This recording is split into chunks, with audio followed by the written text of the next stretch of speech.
नमस्कार. अत्यंबुपानात् न विपच्यते अन्नं, निरंबुपानात् च स एव दोषः.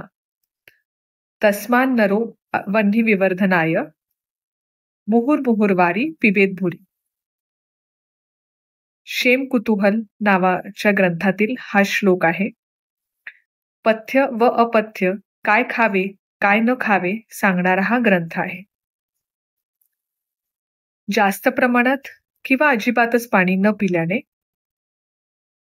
अन्नाचे पचन व्यवस्थित होत नाही. तसेच जर दिवसभर व जेवणाच्या मध्ये थोडे थोडे पाणी वारंवार पीत राहिल्याने अग्नी जो अन्न पचवण्यासाठी समर्थ असतो, तो वाढतो, प्रज्वलित होतो, अन्नाचे पचन व्यवस्थित होते आणि ते शरीरास हितकारक असे सांगितले आहे.